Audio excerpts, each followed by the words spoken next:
Hola, buenos días y bienvenidos en Economía a Debate. Estamos aquí en la redacción del periódico El Debate y hoy tengo la suerte de tener aquí conmigo una de las personas más dinámicas y energéticas que he conocido últimamente. Se trata de Alejandra Nuño. Buenos días, Alejandra, ¿cómo estás? Un placer tenerte aquí. Muy buenos días, es un placer, me ha encantado. No, es verdad.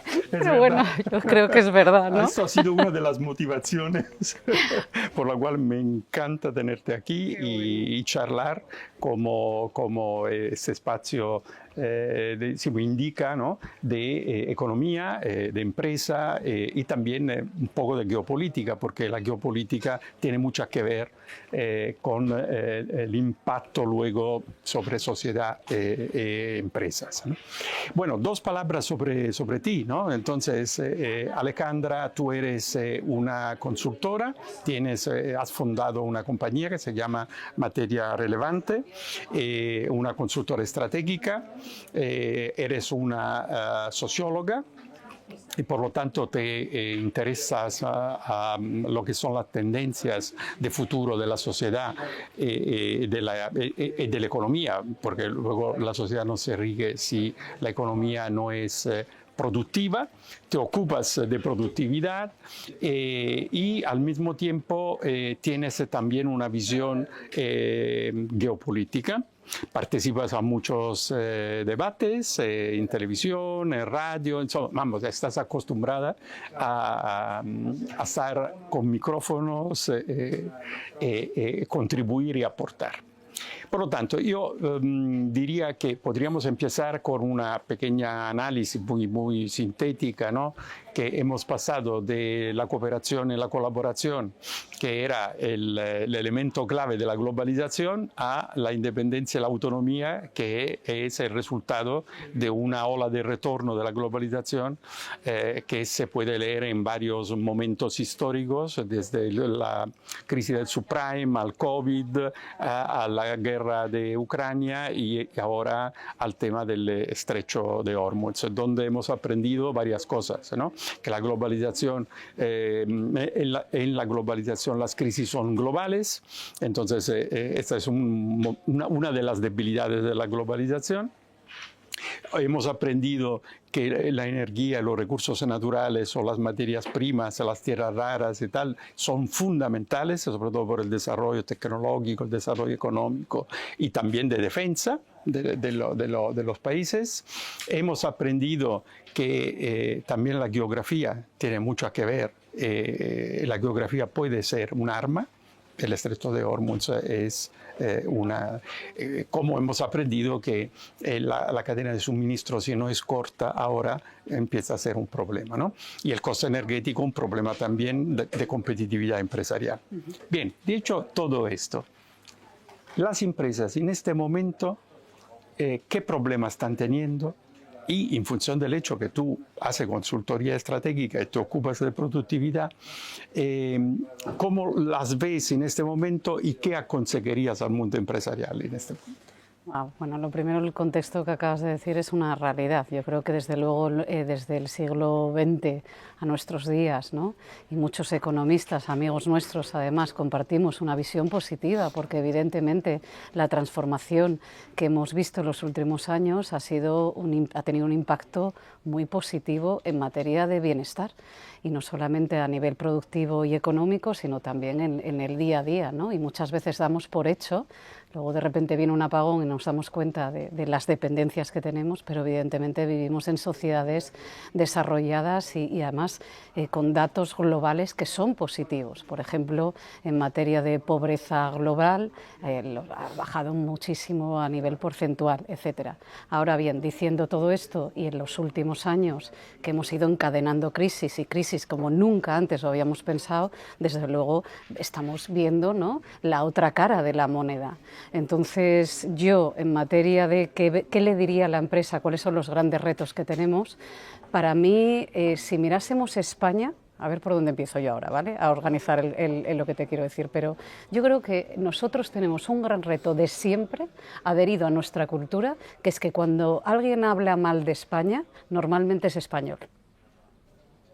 ¿vale? Sí, o sea, normalmente Bueno, es de eso español. puede ser también positivo, una autocrítica. Si es demasiado, es negativo. Yo creo que es negativo, porque nosotros hemos aducido constantemente, cuando yo estudié fuera de España, ¿no? Y lo he dicho muchísimas veces en entrevistas, cuando llegábamos a Heathrow, ¿no? Lo primero que hacíamos los españoles era pedir perdón por el inglés, ¿no? I'm sorry, my English is not very good. Yo creo que eso va en el ADN de la cultura nuestra como españoles. Y yo creo que en cambio nosotros ahí tenemos una grandísima oportunidad de que además está banderando la gente joven, porque hay un revival, ¿no? Debido al globalismo, ¿no? Esas cadenas productivas y esas dependencias, pero que además también no ha sido una dependencia en materia de producción, sino también ha habido una homogeneidad en materia cultural. Creo que es que debido a todos los retos que estamos asumiendo, la gente joven, sin embargo, está despertando. Y uno de esos despertares tiene que ver con el patriotismo. Y a mí me parece que tenemos una ventana de oportunidad para levantarnos ahí, empezando, por supuesto, por la empresa. Y las empresas son personas, ¿no? Y son personas que están además en territorios, para creernos, desde la humildad, por supuesto que sí, pero para creernos que, bueno, que España tiene que liderar innovación, tiene que liderar talento y que es la hora, ¿no?, de levantarnos y espabilar. Porque si bien es cierto, y el otro día lo veíamos tú y yo, un amigo común, bueno, yo ya lo llamo amigo, ¿no?, que es Florentino Portero, que tanto Europa y desde luego España, ¿no?, hemos estado dormidos, hemos pecado de infantilismo y ahora toca despertar, pero además de despertar nos tenemos que levantar de la cama, ¿no? Así que bueno, es verdad que tenemos todos esos retos, pero para mí el mayor reto es el inspiracional desde el realismo con valores y el aprovechar esa oleada, ¿no?, de ganas y de fuerza para ponerlo a trabajar precisamente para la productividad como elemento de construcción social y económico, pero como un elemento colectivo, una oportunidad para recuperar la identidad colectiva y además promulgarla y fortalecerla. Claro. Bueno, aquí el problema del despertar es un problema bastante amplio, ¿no? Porque podemos decir que también Estados Unidos tenía que despertar y ha despertado tarde, ¿no? Porque la competición de China se ha determinado en los últimos años a una velocidad increíble, por falta de atención también de parte de Estados Unidos, ¿no?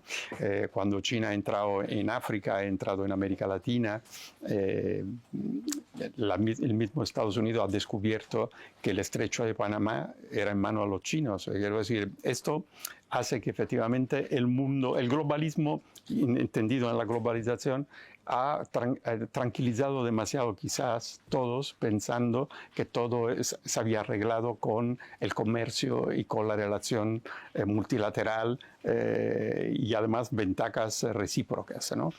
Pero la realidad ha sido otra, ¿no? Y las pautas son las que he dicho al inicio, ¿no?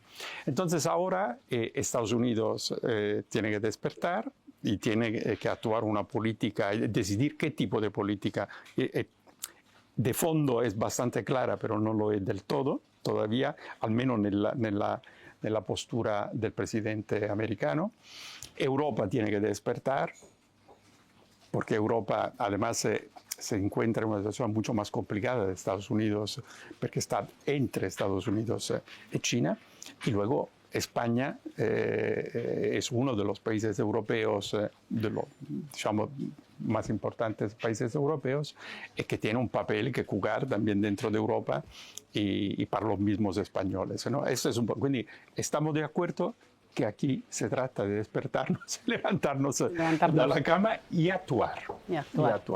Entonces, ¿cómo ves tú, y luego volvemos a España, cómo ves tú Europa, considerando que bajo el punto de vista sociológico tenemos muchos problemas de populismo, porque la clase media se ha reducido mucho, pero es el sitio donde mejor se vive en el mundo? Entonces, ¿cómo ves tú esta? Se vive muy bien, pero existe insatisfacción en la sociedad, que se lee a través del populismo, es decir, de apostar por personas que al final te prometen, pero luego no te pueden dar, ¿no? Entonces, porque están países que viven muchísimo peor que nosotros. Bueno, yo, Josep, aquí ojo con el tema de populismo, ¿eh? Una cosa son los datos macro y otra cosa es la realidad. Yo creo que aquí hemos asistido a una cierta estafa general. O sea, tenemos una estafa porque el sistema prometía una serie de una atracción. Yo, ¿no?, soy de la generación X y tenía una atracción. Usted iba a la universidad, estudiaba, se esforzaba y tenías un futuro. Y ahora nos vemos en una sociedad desposeída. O sea, y eso es el gran reclamo de la gente joven. Claro. Yo digo, yo soy una gran defensora, pero no en España, sino ya años, y en Iberoamérica igual. Yo creo que la gente joven ha venido a darnos una lección. Eso de que tiran el lápiz a -5, no me lo creo. Yo creo que vienen a decirnos que qué es progreso, qué es riqueza, porque quizás no tiene que ver con volumen, sino con calidad.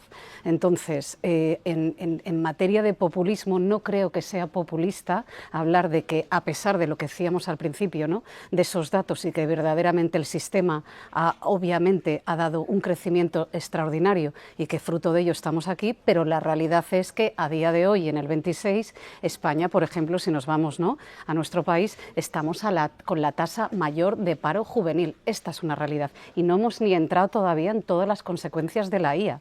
Estamos en una dificultad en acceso a vivienda trememundo, pero es que estamos hablando de que una habitación de media ya cuesta 800 euros en Madrid. Entonces, esto no es una cuestión populista, esto es una cuestión de que verdaderamente lo micro y lo macro no van conjuntos. Bien, a partir de aquí, de esta situación, wake up Spain, ¿no?, y vamos a levantarnos de la cama, y con ello Europa. O sea, lo que no puede ser es que tengamos una política que lo que tracciona es normativas, regulación, con todo lo que además conlleva en materia de ahogamiento sí, a un tejido empresarial que encima en España adolece de tamaño, porque esto es algo que hemos tenido un problema siempre. Y luego también quiero ser crítica y además que bueno, y te agradezco un montón esta oportunidad, porque me parece que cuando hablábamos al principio también de qué podemos hacer, ¿no?, cuál es el gran reto del tejido empresarial. Bueno, vamos a ver, uno de los grandes retos también pasa por el talento, es decir, el talento tiene que comprometerse, ¿vale?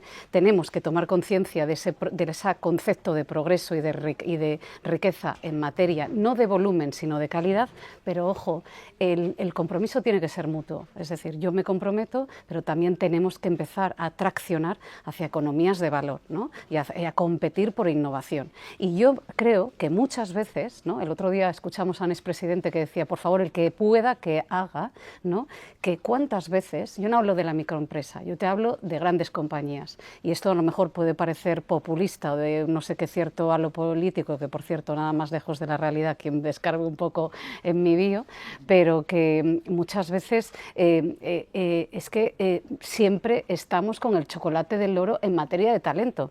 ¿Cuántas veces hemos ido a un evento? Te lo digo porque doy conferencias, por ejemplo, ¿no?, y es algo que critico mucho. Es decir, ¿y cuántas veces hay para café, para catering, para altavoces, pero no hay para talento? Y eso no puede ser. Si nosotros queremos cambiar este país, si nosotros queremos trabajar una economía de valor, tenemos que apostar de forma madura ambas partes, ¿no?, y dejarnos de fricciones productivas y trabajar verdaderamente por traccionar hacia ello. Y desde luego eso pasa por un compromiso conjunto y esa ventana de oportunidad, pero donde por supuesto pasa también por valorar el talento y darle oportunidad. Y ahí me lo llevo a otro sitio, ¿no?, que admiro mucho de las sociedades anglosajonas, que es esa visión de inversión también. Nosotros siempre tendemos, ¿no?, a la inversión en el tema inmobiliario, que lo puedo entender porque es verdad que, bueno, pero sinceramente, ¿por qué no tenemos una visión de invertir en talento, de invertir en empresa? De cuántas veces yo he sido emprendedora, yo antes de nada, ¿no?, y que consultora, yo soy empresaria y soy gestora, y lo que gestiono son equipos y proyectos, pero cuántas veces tú tienes, ¿no?, y además en una economía, fíjate qué ingrato, en una economía que principalmente hemos vendido, nos hemos traccionado, hemos perdido la industria, nos hemos ido a una economía de servicios, y cuántas veces, ¿no?, a no ser que estés en tecnología, es como vamos a invertir aquí. Bueno, pues es que precisamente el tamaño y el que podamos hacer esos colectivos, ese ecosistema, y que fortalezcamos y tengamos esa visión de fortalecer a la empresa y que hagamos esas cadenas productivas e invertir, ¿no?, pues a mí me parece que incluso también es una forma de recuperar la soberanía productiva y de rearmarnos, no solamente cultural, pero sino también inspiracionalmente, ¿no? Y yo creo que ahí otras sociedades tienen otra mentalidad en torno a la inversión empresarial. Ahí tenemos una gran oportunidad. Eso seguramente. Pero tú que te ocupas... No sé cómo lo ves tú, ¿eh? No sé qué te parece a ti esto. Pero... Bueno, no, me parece, tiene absolutamente razón. Yo creo que, yo soy de la opinión que la empresa tiene que invertir y pensar en el medio largo plazo, no tiene que pensar en el corto, cosa que ocurre constantemente. Es que fíjate una cosa, Josep, hemos estado siempre, ¿no?, con esa política de la eficiencia de costes, claro, la eficiencia de costes, y ahora nuevamente volvemos a caer. Ahora nuevamente la IA, ¿no? Parece ser, ¿no? Nosotros lo veíamos contigo hace una semana y lo explicasteis perfectamente bien. Es decir, ahora resulta que volvemos a pecar en la misma, o sea, volvemos a caer otra vez en lo mismo. Ahora la IA es fruto de voy a quitar a todos los juniors, sustituyo a todos los juniors y no tengo ningún tipo de plan para poder formar a la gente joven, ¿no?, y hacer esas cadenas productivas saludables, pero es que al mismo tiempo, o sea, la IA tiene que venir a ayudarnos y a potenciar ese talento y a mejorar, por tanto, esos ratios de eficiencia, pero en materia de innovación. Es una ventaja más. Es una ventaja más, exactamente. Exacto. Exactamente. No, y además tú te ocupas de productividad, ¿no? Uno de los grandes problemas que en este momento, en general, tenemos es que la productividad es baja y por lo tanto los salarios son bajos. Los salarios bajos crean problemas existenciales, hablando de jóvenes que tiene que trabajar en una grande ciudad donde el coste de la vida es elevado, el alquiler es elevado. Quiero decir, al final todo está conectado. Si la productividad es baja, también los salarios difícilmente pueden subir. Entonces, ahí se tiene que cambiar probablemente el paradigma y para aumentar la productividad se necesita proyectos interesantes, innovación, utilizo de tecnología de la última y al mismo tiempo talento. Si tú hay todo esto, probablemente tú tienes productividad. Y si no hay esto, sobrevives. Yo vuelvo a reincidir, ¿no? Creo que tenemos una grandísima ventana de oportunidad para poner el talento, la innovación, el compromiso, la seriedad y la madurez en el centro de los negocios. Y es que muchas veces estamos, insisto, con el chocolate del loro, con la eficiencia de costes. No, mire, ¿usted qué necesita? Mentalidad americana, ¿usted qué necesita? Y estos son los resultados. Dime qué necesitas. Entonces, yo siempre hablo de mi padre, por cierto, es un fan de este periódico, así que nos verá, pero voy a ir muy rápido en una metáfora. Él era capitán de la Marina Mercante y siempre habla de este ejemplo. Lo he dicho en un montón de conferencias, de entrevistas. Cuando él empezó su inicio, ¿no?, fue en Estados Unidos, y cuando llamaba el capitán, ¿no?, al armador americano era: oiga, que he roto el casco del barco, no sé qué, no sé cuánto, ¿qué necesitas? Cuando el español llamaba aquí a Madrid, ¿no?, era: no me fastidies, Antonio, ¿no? Este es el problema. Es decir, o sea, que yo ahí, insisto, creo que tenemos una gran oportunidad, como tenemos una grandísima oportunidad en materia, en esa economía de valor, de reindustrializar. Yo lo he visto en mi tierra. O sea, Asturias es el ejemplo perfecto, porque fíjate, todas estas cosas, ¿no?, cuando hablábamos de lo macro y lo micro, está completamente unido. Es decir, al final esa mala gestión, porque cuando asistimos en los 80 y en los 90, ¿no?, a esa pérdida de la industria, porque nos fuimos y vino la seducción de la economía de servicios, al mismo tiempo eso fue todo vestido con una pérdida en torno a lo sexy que era la industria. De repente la industria dejó de ser sofisticada, no era seductora, era como, ¿no?, de esto que pasa ahí, contaminación, fábricas, y lo yuppie, lo guay, ¿no?, lo veíamos claramente en las grandes producciones cinematográficas, ¿no?, era en la ciudad y en los servicios. Y fíjate, ahora, cuando vienen mal dadas, nos damos cuenta que aquella industria nos falta, pero es precisamente la que tracciona la vertebración del territorio, la que tracciona innovación, la que es estable y la que verdaderamente, además, fíjate, ¿no?, y por cierto, el presidente creo que estos días se equivocó, el que le hizo el discurso estos días creo que ya está fuera de los asesores de Moncloa, pero que precisamente, imagínate lo que puede suponer esto en una Extremadura, en un Huelva o en un Castilla, ¿no? Esas grandes compañías que precisamente generen esa estabilidad. A mí me parece extremadamente seductor, sí. Especialmente cuando tienes la problemática que tú apuntabas, ¿no? Con esa dificultad en las ciudades. Pues. Claro. No, el tema es que muchas industrias se han ido siempre por lo mismo, tema de costes, porque han ido a producir en países de donde costaba mucho menos. Por esto China se ha convertido en la fábrica del mundo. Totalmente. Entonces ahora se trata de, considerando que no se puede seguir así, porque nos damos cuenta que al final el mundo es más complicado de lo que pensábamos, necesitamos más capacidad autónoma de generar productividad, ¿no? Economía positiva. Sí, pero yo ahí voy a ser muy crítica nuevamente, ¿eh? Y ya sé que no vamos a hablar de política, pero desde luego la política afecta y creo que, por cierto, tenemos también una admiradora, tú además la conoces mejor que yo, Alicia, ¿no? Economista. Cornel, sí, exactamente. Que bueno, ella ha sido aquí varias veces. Sí, exactamente. Escribía un artículo esta semana extraordinario sobre el impacto de la mala gestión y cómo esto afecta no solo a la vida de las personas, sino en la empresa, ¿no? Ojo con China cuando tenemos un Marruecos que está acaparando ya, empieza a ser la fábrica de Europa. Y cuando encima tenemos políticas porque ¿a qué nos hemos dedicado en Europa? A ponernos grilletes en los pies. Entonces resulta que sí, toda esta normativa, pero luego a la hora de salir a jugar el partido no jugamos en igualdad de condiciones. Eso no puede ser. Entonces vuelvo otra vez a recriminar, volvemos a caer en el mismo error. Materia de IA o eficiencia de costes, ¿no? Deslocalizando, yéndonos sí, mucho más cerca de nuestros países, pero deslocalizando en Marruecos. Toca madurez, no, es que pongo así la vehemencia, toca madurez urgente porque está en juego la vida de muchas familias y ya lo ves ahí con los ratios de pobreza.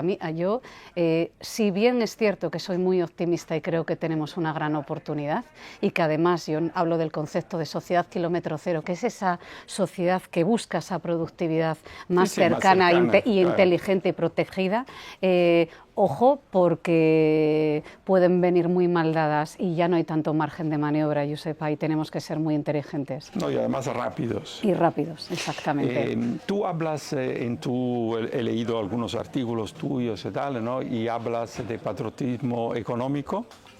Entonces, probablemente entiendes más o menos lo que has dicho ahora, pero si quieres añadir algo. Y luego hablas también de una cierta revolución cultural, ¿no? que se tiene que tener para hacer que las cosas realmente cambien, ¿no?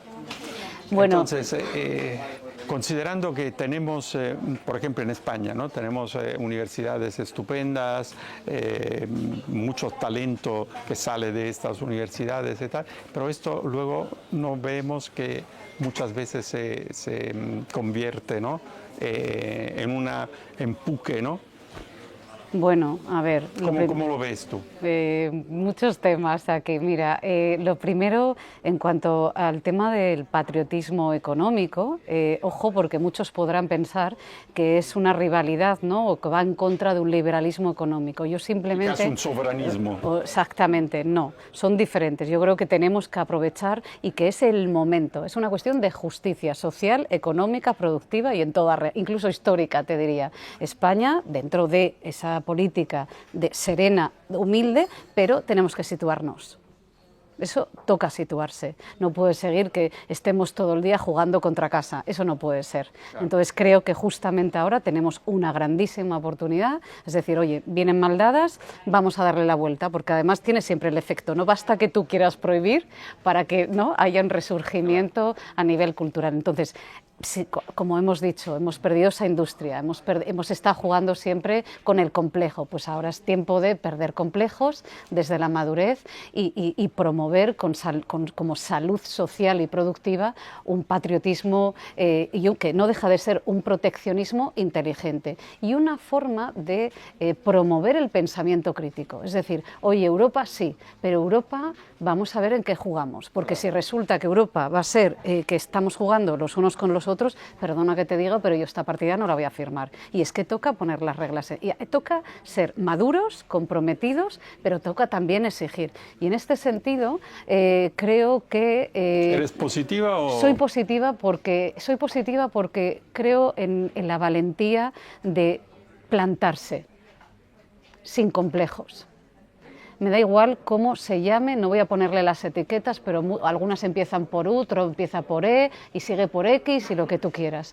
Pero pensamiento crítico y discernir con la reglamentación que hasta ahora jugábamos, porque no está funcionando y toca cambiar cosas en todos los niveles, incluso, y te tomo la palabra, a nivel educación. Es decir, yo, bueno, independientemente de las 500 leyes que tenemos, porque cada vez que llega alguien a la Moncloa cambiamos la ley, yo soy docente y soy crítica, y en negativo y en positivo. Somos una sociedad, no sé si lo conoces, Josep, donde tú vas a la universidad y es la sociedad del curso cero. Mucha gente no sabe lo que son los cursos cero y es ese curso que te ayuda a llegar a la universidad en materia de lectura, escritura y demás, porque no deja de ser un reto todo el tema de digitalización. La IA ha llegado para quedarse. Tenemos que revolucionar el sistema educativo porque tenemos que implementar nuevos sistemas de evaluación. Eso es así. Ahora bien, hay que recuperar también un sentido del compromiso, del esfuerzo, y también creo que tenemos que darles una oportunidad. Creo que ha habido una guerra aquí entre generaciones que no tiene ningún sentido, y ya te digo, o sea, yo soy una grandísima, además, defensora del talento joven, y yo puedo decir que cuando tú te comprometes con la docencia, yo no digo que los demás no se comprometan, ojo, pero que cuando te esfuerzas, cuando buscas su diálogo, cuando te pones en su piel, cuando buscas esos formatos de ejercicios dinámicos en su mundo. O sea, yo he hecho ejercicios de observación de tendencias de consumo con gente ahora de 18 años a través de un muro de Instagram, buscando a ver cómo los puedes enganchar. Pues puedo decir con orgullo en mi pequeño mundo, ¿no?, que he tenido alumnos enganchados un sábado por la noche colgando cosas, porque bueno, estaban abducidos, ¿no? Entonces sí que creo que es una sociedad que precisamente por todo el tema digital y por toda la pérdida de identidad y parte del globalismo, del impacto que ha tenido el globalismo, es una sociedad y una gente joven que necesita ser escuchada, y que cuando los tratas con respeto y les das esa oportunidad, ellos se enganchan. Y además, independientemente, nosotros que ya somos mayores, ¿no?, tenemos la obligación, o sea, como esa solidaridad generacional que siempre ha sido la que vertebra una sociedad, tenemos la obligación de buscar relatos inspiradores y de engancharles y de hacer esas cadenas productivas. Así que bueno, yo quiero pensar que hay grandes ventanas de oportunidad, de verdad que sí. Bueno, yo te agradezco muchísimo esta conversación y quiero acabar diciendo que eso hace parte un poco de mi vida y de lo que he aprendido en mi recorrido de trabajo, ¿no? Los problemas son oportunidades. Nosotros estamos viviendo un momento de gran desarrollo tecnológico. El IA efectivamente es una gran revolución, quizás la más importante. Se trata de gestionarla. Entonces tenemos herramientas para poder empujar productividad, una economía mejor y también quizás una vida mejor, ¿no? Se trata del equilibrio, de tener el equilibrio adecuado y sobre todo cuando tú hablabas de la capacidad crítica, ¿no? Que esta capacidad crítica no se convierta en negativa, es porque tenemos que buscar motivación. Tener personas que tienen esta capacidad de motivar, pero también buscar motivación entre nosotros mismos. Porque la vida no te la arregla nunca nadie. Al final tenemos que tener esta conciencia. Entonces yo creo que la sociedad la sociedad civil, al tirar de la política, tiene una fuerza, una capacidad brutal, pero tenemos que empoderar la sociedad civil culturalmente.